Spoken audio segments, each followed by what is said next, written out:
आपकी क्या क्या हॉबीज़ है डॉक्टर साहब की? मेरी हॉबीज़ किताब पढ़ना है, किताब कलेक्ट करना है। मैं जी। कहीं भी किसी भी शहर में जाता हूँ, देखता हूँ कि उस शहर का बुक स्टोर कहाँ पे है। जी। तो किताबों की खुशबू, उसका नयापन, जी। उसका डिज़ाइन। किताब ज़रूरी नहीं कि मेडिकल सब्जेक्ट का ही हो। नेचुरोपैथी में एक एनिमा होता है। एनिमा के बारे में ना तो आपके मुझसे ज़्यादा हमने कुछ सुना है, तो मैं जानना चाहूँगा एनिमा के बारे में, क्या उसके सच में कुछ फ़ायदे होते हैं या कुछ उसके नुकसान होते हैं? उसको आप मेरे ख्याल से प्रमोट नहीं करते या उसके बारे में बात नहीं करते, क्या वजह है?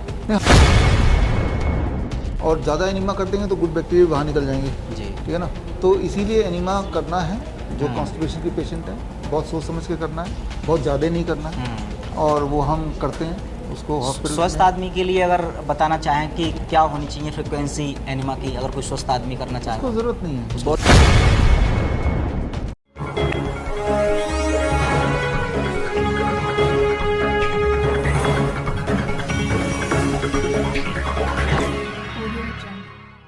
नमस्कार, मैं हूं सुमित आज़ाद और आज का ये डॉक्टर साहब का इंटरव्यू बहुत ज़्यादा महत्वपूर्ण होने वाला है, क्योंकि इस इंटरव्यू में आपके होंगे बहुत ज़्यादा महत्वपूर्ण सवाल और डॉक्टर साहब के होंगे जवाब। तो सबसे पहले डॉक्टर साहब, बहुत बहुत स्वागत है आपका ग्लोबी न्यूज़ में। कैसे हैं सर आप? बढ़िया, फर्स्ट क्लास। जी। तो सबसे पहले क्वेश्चन पूछना चाहूँगा मैं अपने से, फिर दर्शकों के कुछ क्वेश्चन हैं मैं जो लिख कर लाया हूँ।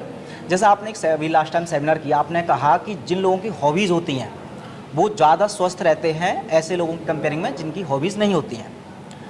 तो पहले तो खैर इसके पीछे साइंटिफिक क्या फैक्ट है, दूसरा आपकी क्या क्या हॉबीज़ है डॉक्टर साहब की? मेरी हॉबीज़ किताब पढ़ना है, किताब कलेक्ट करना है। मैं जी। कहीं भी किसी भी शहर में जाता हूँ, देखता हूँ कि उस शहर का बुक स्टोर कहाँ पे है। जी। तो किताबों की खुशबू, उसका नयापन, जी। उसका डिज़ाइन।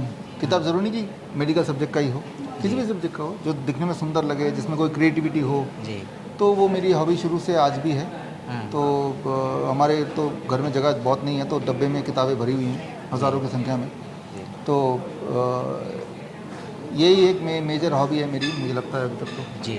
तो अच्छा, ये हॉबीज़ से जैसे अभी इसमें आपने बता तो दिया कि हॉबीज़ अगर रखेंगे तो ज़्यादा स्वस्थ रहेंगे, कोई छोटा सा कोई फैक्ट बता सकते हैं साइंटिफिक कि हाँ ये? देखिए, जब इंसान हॉबी में रहता है ना, तो वो अपने आप में गुम रहता है। जी। वो हमेशा खुश रहता है। उसकी जो हार्ट बीट है वो नॉर्मलाइज रहती है। जी। अनसर्टेनिटी की दुनिया में नहीं रहता, वो सर्टेनिटी की दुनिया में रहता है, क्योंकि वो अपने आप में कंप्लीट है, उसको कुछ चाहिए नहीं, वो मिल चुका है, वो जी। उसी में आगे बढ़ रहा है वो। जी। जब भी आपको अनसर्टेनिटी होगी जीवन में, आपके हार्ट की पैल्पिटेशन बड़ी होगी। जब आपकी हार्ट की पैल्पिटेशन एब्रप्ट होगा तो आपका ब्लड सर्कुलेशन वो प्रॉपर होगा ही नहीं। और सारा जो खेल है बीमारियों का, वो ब्लड सर्कुलेशन का ही खेल है। जी। जितनी सारी बीमारियों के नाम आप जानते हैं, मान लो कैंसर है। कैंसर क्या होता है? कहीं ज़्यादा ब्लड सर्कुलेशन हो रहा है तो वहाँ ट्यूमर बन रहा है, कहीं ब्लड सर्कुलेशन हो ही नहीं रहा, राइट। जहाँ नहीं हो रहा तो वहाँ पे गैंग्रीन हो रहा है फिर। तो सारा जो खेल है वो ब्लड सर्कुलेशन का है, and that depends on heart का बीट, पैल्पिटेशन ना होना, right. And that depends on कि आप कितना अपने आप में संतुष्ट हैं। जी। संतुष्टि के लिए बहुत सारे तरीके हो सकते हैं। किसी को अच्छा मान लो एक लाइफ पार्टनर मिलता है तो भी संतुष्ट है वो, right. There can be many ways to be to get the fulfilment, right. लेकिन फुलफिलमेंट का एक तरीका हॉबी भी है, जहाँ किसी और की भी ज़रूरत नहीं है। आप अपने आप में कंप्लीट हैं। अच्छा, एक एग्जांपल मैं बोल रहा हूँ आप सबके लिए। जी। आप बचपन की कोई भी एक हॉबी याद कीजिए, या जब मैं अभी अपना दिवाली आ गया, पुराने घर को साफ करते हुए अचानक मुझे ट्रंक के नीचे से बचपन में जो स्टैम्प कलेक्ट करता था वो मिल गया। जी।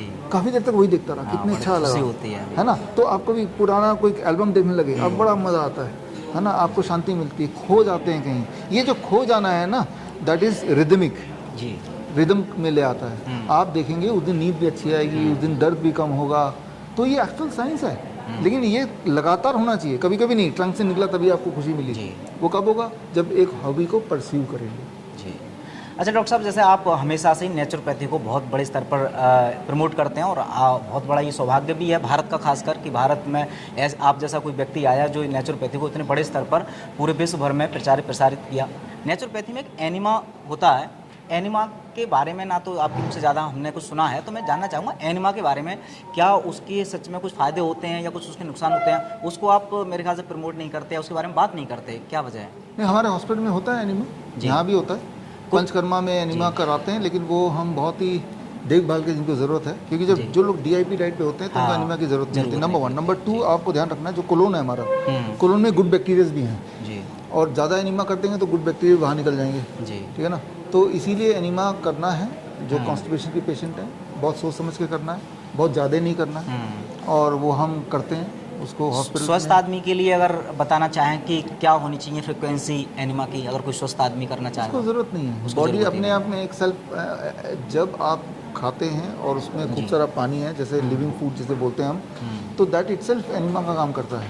जी। तो स्वस्थ को ज़रूरत नहीं है, जो बीमार है उसको ज़रूरत है, और वो देते भी, हमारे सारे हॉस्पिटल में एनिमा होता है पेशेंट के।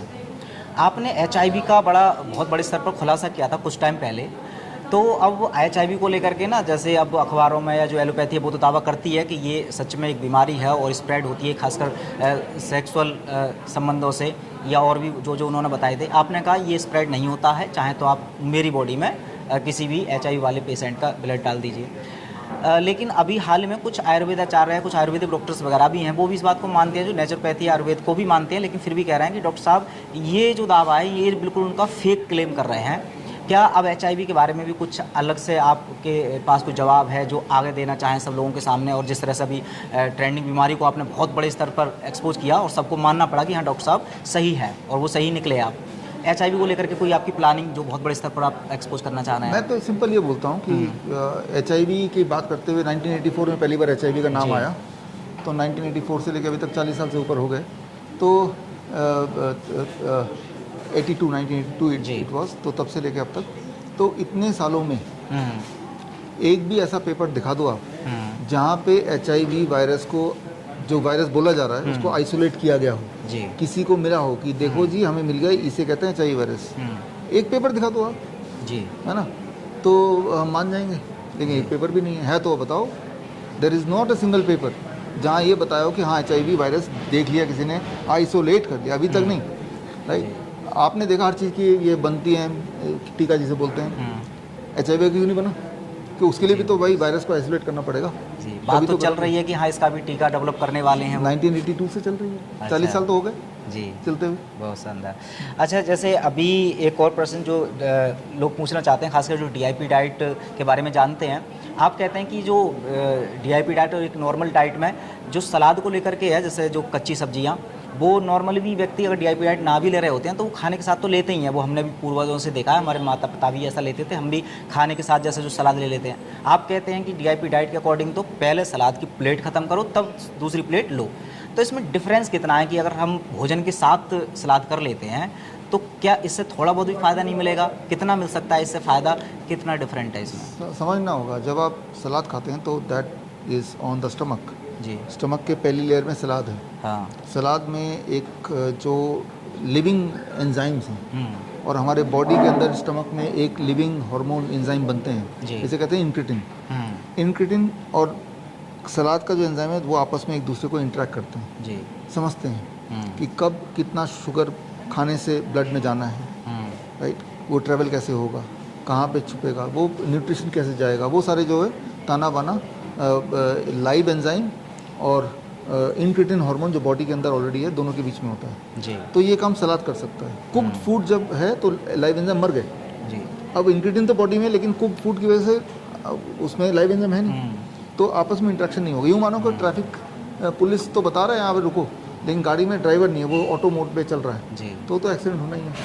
तो पहले अपने ड्राइवर को भेज दिया, ऐसे खाने को भेजा दो इंक्रेटिन को समझता हो, उसके बाद हमने कुक्ड फूड भेजा, तो cooked food will follow the live enzyme, it will follow the salad. तो इसीलिए मैं बोलता हूँ पहले आप सलाद खा लो जी। पेट भर के, अब खाना शुरू करो।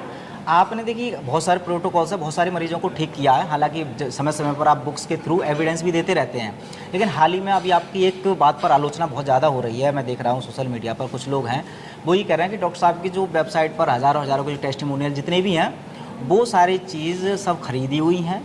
अगर ये सच है तो डॉक्टर विश्वरूप के टेस्टिमोनियल में जो लोग होते हैं उनके मोबाइल नंबर वो दर्शाते नहीं हैं, उनका एड्रेस नहीं दर्शाते, ताकि हम उनको ये सेटिस्फाई कर पाएँ कि ये सच बोल रहे हैं, सही बोल रहे हैं, गलत। कहीं ऐसे तो जो टेस्टिमोनियल हम पैसे दे करके कितने भी बनवा सकते हैं अपने, तो क्या सच में ही ये सब इतने सारे हज़ारों के टेस्टिमोनियल आपने वेबसाइट पर अपलोड किए हैं वो सब बिकाऊ हैं?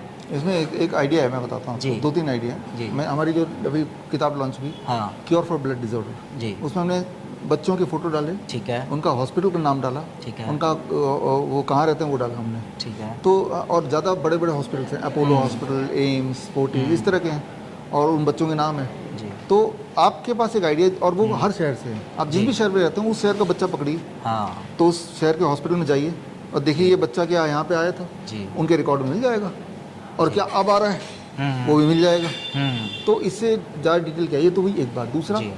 अभी जैसे मेरा अभी लेक्चर अभी हुआ था, इस संडे को, पिछले संडे हुआ था, जी ये भिलाई में, जी, हमने छत्तीसगढ़। पहले ऐलान कर दिया था कि हमारे सारे पेशेंट वहाँ पे आ रहे हैं, जो भी हाँ। आसपास के, आप आ जाओ, हाँ पेशेंट से मिल लो। पेशेंट आए भी, लेकिन मिलने को आए नहीं। अगला लेक्चर मेरा नवंबर 19 को हो रहा पटना में, तो और डिटेल में आपको दे दूंगा। जी। तो वहाँ हमारे पेशेंट तो आते ही हमें सुनने, जिनको भी शक है जरा भी वहाँ आ जाएं। कैंसर के पेशेंट, हार्ट डिजीज़ के पेशेंट, किडनी के पेशेंट, डायबिटीज़ के पेशेंट, थैलेसीमिया के पेशेंट, सबसे मिल ले, अपनी पड़ताल कर ले, ठीक है ना। ये दूसरा तरीका है। तो और फिर जो मेडिकल काउंसिल है, मैंने पहले ही बोला है, दिल्ली मेडिकल काउंसिल है, हरियाणा मेडिकल काउंसिल है, अगर ये मुझे चिट्ठी लिखते हैं जिन्होंने लिखी है, तो हम अपना डेटा पूरा देते हैं। हमने दिया भी है हरियाणा मेडिकल काउंसिल को, हमने डेटा पूरा दिया है, और हम बोलते हैं आपके माध्यम से कि मुझसे मांगो डेटा, लेकिन डेटा किसी इंडिविजुअल को नहीं देंगे हम जी, क्योंकि वो उनकी प्राइवेसी को भी इन्फ्रिंज करता है। बिल्कुल किसी मेडिकल एसोसिएशन को हम देने को तैयार हैं, किसी काउंसिल को देने को तैयार, और दिया भी है जी, और आगे भी देंगे। तो आप किसी काउंसिल के माध्यम से आइए, हम डेटा दे देंगे।